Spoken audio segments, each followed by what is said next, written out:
seeing this challenge to the traditional structure of the organization, because if we're all going to be projects, what is the traditional model of an organization? Does it stand 30 years into the future, 20 years into the future, maybe even 10 years into the future? And at the end, we're also looking at a different ask of leadership, because not only will I have to shift from being an egocentric leader where I have hierarchies and I have my teams and I have formal systems, I am switching to becoming an alto-centric leader where it's really about the team I serve, the intergenerational workforce, the possibly intercultural, because in a way we have a larger population now than any other country of the world. And it's a young population, it's entering the workforce. So will we have Indian managers going on and leading, Indian organizations going on and leading multiple nationalities? So seeing all of this, how do you start to prepare your organization for the future? So the truthful answer is we experiment, and people who are able to adopt and shine, I think we spot them more than we develop them. I think that's the honest answer, because when you don't know what the future is going to be like, it's very hard to create a very structured, robust, cemented model of development. Therefore, we would rather observe, spot, encourage, sponsor, and be grateful for people to do a good job. One of the things which we have tried experimenting is self-managed teams. While people are linked to some functions and divisions, we also try to create projects for them based on what the requirements and needs of the organization are, and leave a team to do it. They develop their own leadership, they develop their own network, they do it apart from what they do. And those are the people, as Anand rightly put, who get spotted amongst the people. Normally we find that it's a mixture of Gen X, Gen Y and millennials.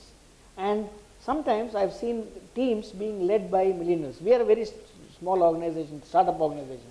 So what I'm talking is not necessary only from Vistara, but also from, say, Tata Teleservices or earlier, where we find that some of the teams which are formed like this actually are led by the millennials. They become the leaders and the other people become the followers. Traditionally, the oldest man with grey hair becomes the leader. Here is not the case.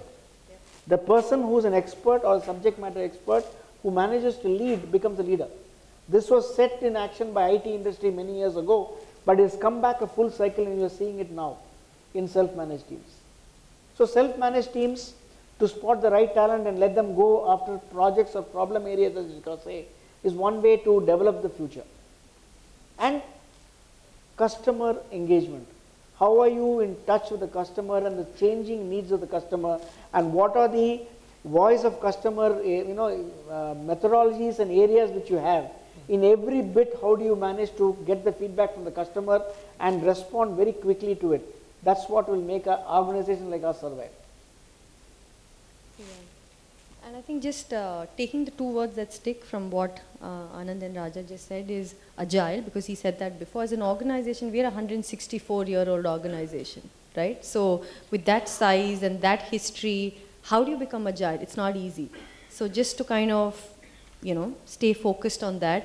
And I think what Raja said, which is about driving empowerment for not just leaders, but employees as well. Those would be my top picks. Even at the risk of being a little provocative, I think that a lot of our traditional models of talent development and leadership are going to be under severe question. But some of the things which organizations have started doing is building some of those fundamental skills which help in this kind of uncertain times. Is around strategy, like system thinking, design thinking. I think those are truly emerging as a universal skill which people can apply in different. Raja talked about earlier. I think it's extremely important how you build that collaborative leadership designs, where the best person gets to lead in a given situation, and not necessarily you have to follow a certain hierarchy to get it done. I think those are going to fundamentally change not just the org design, but also some of the behaviors which we'll have to individually get comfortable with. I think that's from a skill side as well as from a design side, how you execute. I think some very, very interesting organization models are going to be in place. You raise a very interesting point, Subrat. What you're really talking about is that not only is there a learning curve that's going to come on us, but maybe in the HR profession we have a much bigger unlearning curve to go through. Oh, yes, absolutely. Absolutely. So what's this thing that we've got to start thinking maybe may not work in the future? From an HR perspective, I think we have to learn our business much more closely. I think that's the prime most important thing. Because sitting in isolation, no model is going to work, and neither the business is going to pay for that. So that is the first. As you get closer, I think Raja repeated that. He said that 2-3 times, and I believe it's paramount important, not just for organization, but even for HR to go out and understand the customer. Because if your models are not centered around where the organization wants to create value, and trace back your capability model and your learning curriculum based on that, with a direct outcome leading to that, I think some of that is going to be under severe question within the organization and also from an overall people effectiveness or functional effectiveness. One of the things is I always believe that HR is one of the most insecure functions. Otherwise, I've been seeing seminars right from 90s, HR a business partner, HR becoming a business partner. This has been a general topic for the seminar, which is a consistent, I know consistency is good, but not in this. And what I have seen is that insecurity comes. No finance guy goes and says, I'm a business partner to business. No marketing guy goes and says, I'm a business partner. They are business. So I see HR has to change his mindset to become business. One is learning business. No longer partner. You have to become the business integrator. Absolutely. I think you have to move towards integrating business and the various moving parts. And that is the value add which you as an HR professional bring in. And still the softer skills will remain, but you will be able to measure those softer aspects of business much more. And that is where your value add comes in. And that is where I see HR moving towards, rather than being the ones which are doing the crunching of data, or doing engagements or ensuring hiring. All that is hygiene. But people have to move into that area. And just to add to that, I think, Rohit, is that I think a lot of HR functions are relooking that value, right? That role of being that business integrator. Because we can only start doing that if you stop doing something. That's, I think, my belief as well. And that's a very difficult question to answer if you probably ask this question to this very audience. Can you really stop doing A, B, C, D, E? It's not easy. So, and I can just share an example, like in American Express, for instance, and it's nothing pioneering, but we've kind of outsourced our first level HR queries completely to a service provider and a partner. Now, when we did this, I loved what Raja said just now. Why do we have to go and justify? So one of the things that I think our global HR head said, let's not be apologetic that, hey, you're not going to have 5 people sitting in that office who are going to be available just because someone's going to walk in and say, where is my leave policy, sorry? Or can you show me my balance in my leave account? Or something's happened to my company car? Because if you don't start questioning some of the value that we're adding as a function, the reality is there's technology. The reality is there's automation. The reality is there's cost pressure. So can you not probably focus on things that the business will appreciate if you're focusing on being that integrator with the business? So something for us to think, and I love what he said, do not be apologetic. I mean, you're as good as any other function. One more thing is, I always believe that many times HR folks believe that they are the conscience keepers and they are the people in the organization taking care of everything. The fact is that we are policemen, many times. The actual HR management has to be with the line. They are the HR managers. So if you're able to convert HR as a philosophy rather than a function, that's the day we have arrived. It is necessary for us to create the philosophy of HR across the organization levels. And that is the way HR has arrived, because HR partnering or even integrating will have no effect unless the manager takes up upon himself or herself to manage his or her team. They are the closest. You go back to every study, Gallup says people don't leave organizations, people leave managers. So why can't we empower the managers, ensure that manager is the HR person? So then I free up myself of lot more things to do forward looking rather than fight fires today. And that's how I see the changing role of HR. So in many ways, you're unlearning this not only where the fulcrum of accountability rests, but where the nature of accountability lies for us.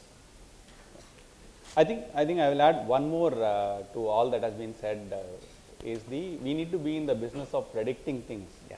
We can't be in a wishy-washy, and at the risk of being double provocative, and I want the audience to forgive me in advance. There was a CEO, and it's a joke, it's not real, and there was a CEO who had advertised for 100 HR managers. And therefore, many people got curious, what is this all about? And somebody thought it's a way of promoting a very diverse organization. And somebody said, he said, I'm sick of people who said, on the one hand, if you do this, and on the other hand, if you do that. I said, I want only 100 HR managers. So I think the idea being there is that you should be in the business of prediction. You should be able to put your stake and say, if you do this, that's what will happen. And we have the opportunity to be correct and have equally the opportunity to be wrong. I think that's very important. Because if we are dealing with prediction, predictability, improving predictability in a VUCA time, I think we need to play our part.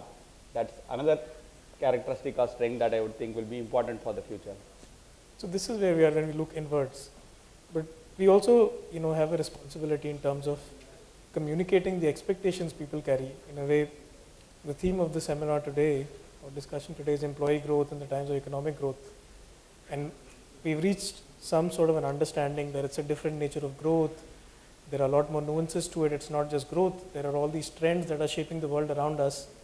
So what's the message that we should be sending out to the groups of employees, the stewardship we provide to this function, that this time it's different. Start considering these factors when you set your expectations.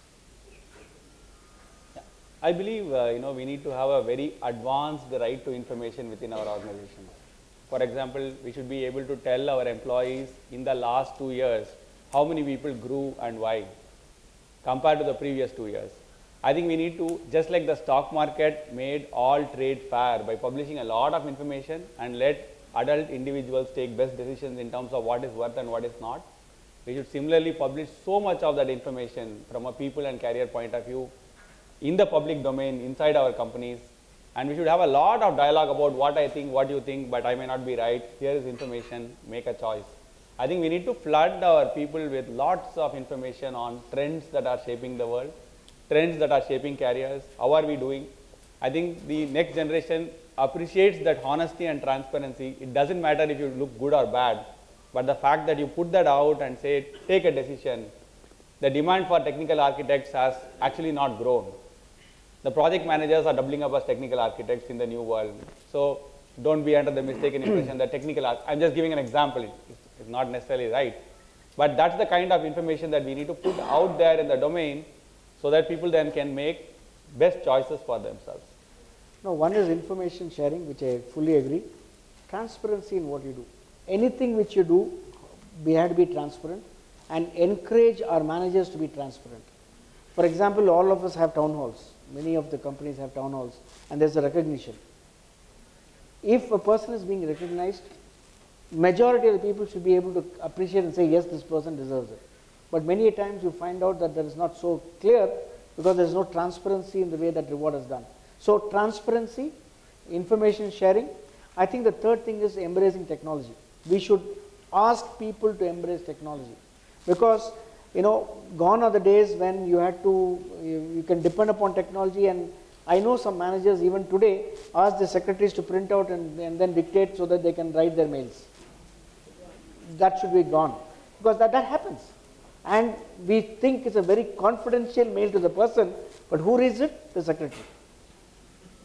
And the secretary is the person, many a times you find them, it's not intentional, casually talking about it on the coffee machine. And before you say presto, you will get back the same information with legs, hands, face, all colored, and you will think, oh, yeah, did I say that? Yeah.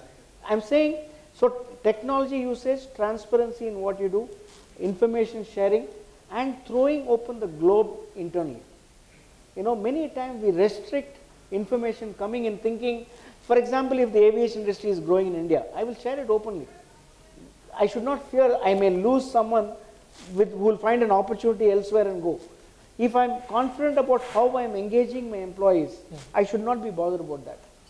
And that is what I think I agree with you on sharing of information, making it open and transparent. So really treating them like grown-ups. Yeah. See, there's a generation at workplace, which is in majority, which takes some of these things for granted, which has grown in an environment where, right to information is given, access to information is at the tip of the finger. And that's the, particularly in the industry I represent, that's the kind of workforce you have. So, many of the things, even from an organization perspective, is archaic from them. If they have to do 6 clicks to go to a menu and do something, if they have a question and they don't know where to ask, if they don't have a Google within the company, or they don't have a LinkedIn within the company, I think these are some of the things which frustrates them every day. And these will have to change. Because if we want to build some of those foundational skills we talked about, is networking, trying to find their own answers, build their own community, build entrepreneurship behavior, we will have to give them the tools. And some of those tools are around more collaborative work environment, more collaborative projects, more open environment to ask questions. Don't be afraid to that you will get a wrong answer. I've gone through this in multiple organizations where I've streams a CEO which takes the head on and goes in front of 5,000 people and open to any question, and at the same time there's a CEO who is afraid of what will be the question. So you almost kind of dramatize the whole town hall.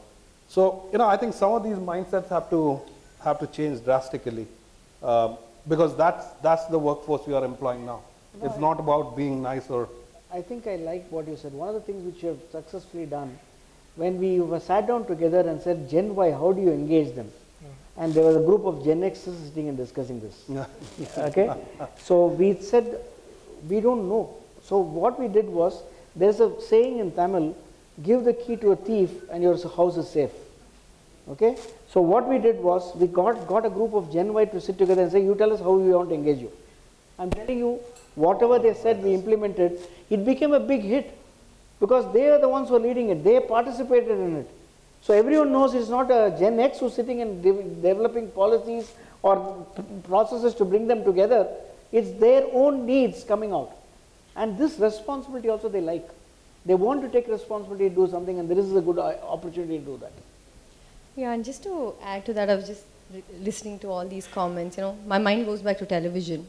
Because when you watch like the serials in the evening, which is the Saas Bahu serials, right? There's a stereotype there. The Saas never gets along with the Bahu, and we love watching that, including me. Now if you come to like our common workplace and you look at the boss and the employee relation, again there's a stereotype there that the boss is the one who's a taskmaster and the employee has to literally like run and fetch and has to do all the hard work, and the boss only kind of sits there and enjoys. And now that's a stereotype. Honestly, it's a stereotype. So I think it's a little bit about, can we actually take out the emotion in that relationship between an employee and a boss? And I'm going back to that concept of being okay by saying that here's talent that's come for rent, literally, for a project. And it's okay if someone comes and says, I'm quitting today. Do we need that emotional like drama? Oh my God, someone's quit. It's a professional choice. And I think that's what the current generation wants. They know what they want. And I think we have to be open about handling that relationship as well. It takes a lot of maturity to not confuse an organizational departure with disloyalty. Exactly. That's why I'm going back saying, it's okay, talent for rent. The free agent. One of the things which we have to look at is the generation of today. Engaging them is very, very critical, because because they have grown up with technology, I would say the relationship skills are slightly on the lower side. They prefer to interact with machines and chat on the machines, and they have huge number of likes and Facebook friends or LinkedIn friends, but not necessarily interaction. So you have to focus on relationship skills, and any issue which they have, they don't voice it to you, but on social media. So how do you manage to engage them? Because social media will spread like wildfire, and here's only one part of what the actual thing is. So how do you manage engaging this workforce is another big challenge which we have to learn. It's not, as you said, it's not as if you are going to have the traditional boss relationship. That's not going to work. You have to be friend, coach, guide, sometimes philosopher, sometimes even a subordinate to this team, and that's how it will work. So you raise a very interesting direction to things, that we need to make this change, we need to make this shift. And I'm going to take a segue from what you mentioned earlier about, we had this challenge with the millennials, and we said, what's the best way to address it? And our company took a practice, put them at the center stage, make the decisions about yourself. Yeah. Now, taking on from that, I'd like to ask the other panelists, is there any practice that you've started in your organization or you're planning to roll out in the coming 2 years that you think our audience would be well served to know about? So one thing is at HCL we have a social platform, and a lot of matters of the organization right from new policy debate to programs that are rolled out are all commented upon, liked, connected, and we seriously take that as one of the channels by which we take our programs and policies to market. So it's, we didn't intend to, but it is so important if we have to do anything that we do that inside. I think that's proved to be a very useful way to connect to a very large, diverse workforce sitting in 33 countries, 105,000 of them. I think it's proved to be a good one. I think it's like a customer dipstick. Before you get something into the market, you do a pilot study. I think what you're doing is a pilot study with the employee segment, with such a large segment. See, one of the things which we believe that, the workforce we employ is the same workforce which goes and participates, doesn't mind putting their own leave and goes and participates in Anna Hazare movement for 10 days without food, shelter, is the same workforce which is coming to the workforce. And what does that mean? That, they have very firm and crisp idea about what they want or how the thing should be. Their ideas, we might think that, they are vulnerable and they don't know, they have not figured out the stuff, and they are experimenting with various things. But the fact is that in their own sense, they are very sure about what they want. And the best way to kind of give it back to them was empower them to do that. And we experimented with a similar model of, kind of a, little extension of the democracy at the workplace. So with an initiative called, Birlasoft Citizen Forum is what we call them. It's an elective body of employees globally with a full structure, right from global president to regional president to every facility level. And there are two such councils. One focuses on workplace wellness, and they are totally empowered to take any decision, including the budgets. And the other one focuses on the external positioning of the organization through CSR. And they are again totally independent to take any decision on what they want to do. Of course, there's a governing body at the top, but that is only a quarterly engagement with the governing body. Once they present their plan and it's approved, they are able to do that. Now, the extension of that could be in multiple things. You can create a similar, so like Workforce Wellness Forum has also started participating in creating the learning curriculum. So it has worked well for us. We see suddenly a tremendous amount of ownership behavior on the part, if you look at even matrix, which all of us are very, very interested in, the first thing we jump upon, how many, you see the general participation in training classes per session, what used to be the dropout rate and what it is today, significant improvement. Even the events, the participation rate is much higher. And of course, there are other macro level metrics also which have started tracking. Okay, so I think one of the practice that we adopt is kind of customizing your benefits to that workforce demographic, because it makes sense. You have to design stuff that's relevant for them. So to picking on some examples, if you look at health and wellness, now we have a program called Healthy Living, because a few years ago where hospitalization benefit was the predominant probably healthcare benefit for anyone in India, for this younger workforce, I mean, it's important, but that's not probably the driver. So you have to kind of focus on preventive versus reactive. So what can you kind of do to enable it? Because people are getting, while they're more stressed, while they're young, but they want to be healthy, and if they're not, you have a role to play out there. Similarly, you could look at financial inclusion, right? Because they're young, they're earning very well. Are they really thinking about the future? So those are just some examples, but customizing your benefits is really the theme which you have to make relevant for this workforce. You know, when I was hearing Subrat, I was just thinking back in the journey of Tata Group. Way back in the early 90s or mid 30s and 40s, they wanted to ensure engagement of workers, and they brought in a workers' participation in management and work groups. It's come a full cycle, and we're looking at the same philosophies right again. And I was very keen when you said that about how they are getting together for wellness. It's a welfare oriented, but in a different format. And I was amazed at the foresight of what the Tata had done. Without being modest, I want to ensure that I said that about Tata Group. We all have studied that. So a number of all the IR acts have come from there. So we owe a lot to that group anyway. Now, we have some questions that have come from the audience. Before I go there, I'd like to get your quick point of view on one thought. It's different this time, growth. We're managing it differently. What are some of the mistakes we want to avoid from last time? I started off by saying that more prudent in hiring, ensuring that you predict what is going to happen, not next 2 years, but next 4 years. Try to get an idea before you do it. Look at how technology can manage it rather than only on people. How are you going to, equip? There are the 3 words which I always look at is, how do you equip the people for the demands? How are you going to empower them?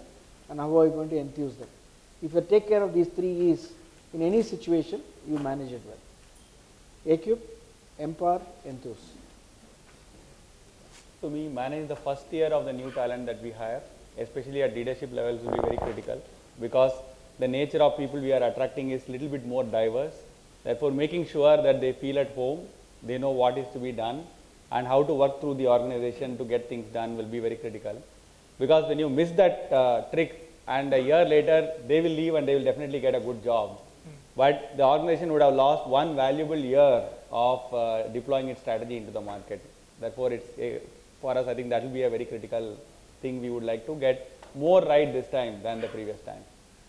I think one of the things which is kind of coming out very clearly, and a lot of companies have started practicing, is thinking of sustainability along with the strategy.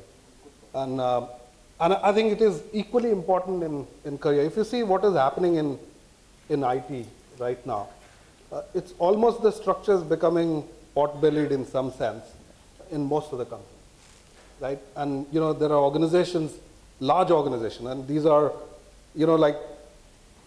significant impact to the society in which they operate, because these are not small organizations, 100,000 people, and suddenly, they realize that they've become pot-bellied because there's no, surge of demand to hire those thousands which they used to hire fresher every year.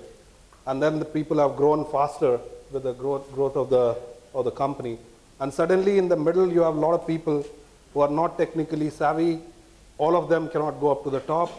There's various internal, external constraints are making the pyramid more skewed.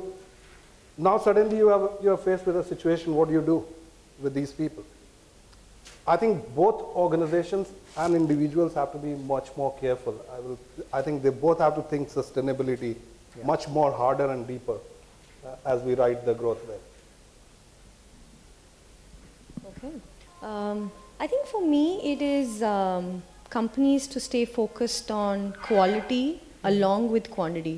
Because sometimes I think with growth, there's so much of emphasis on let's just get it done, or the tick in the box where we've hit that milestone. But staying focused on quality. And for us as HR professionals, it's really the employee experience. So are you changing so fast that you're at the cost of some of those quality parameters? So I think staying focused on that. Very important. So lessons there. Now I'd like to open this up for questions. We have some questions from the audience. Can we have the lights on so that at least Yeah, I we see the can- audience? yeah, this is I feel as if too I'm much talking of to a the glare. dark. Thank you. Thank you. Start. Now, we have some of you sent questions, and as we go through these, if you'd like to raise more questions, we'll have some time for those also. Make sure you write down questions if you haven't done so already. So the first question comes from Rakesh Seth at Lloyds. Rakesh, hi. Rakesh, would you like to ask the question yourself?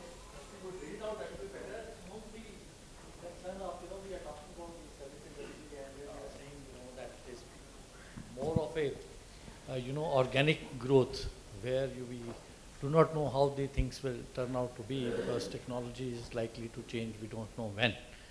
That's the one side of it, and we call it a VUCA side of it. My question is more relating to the,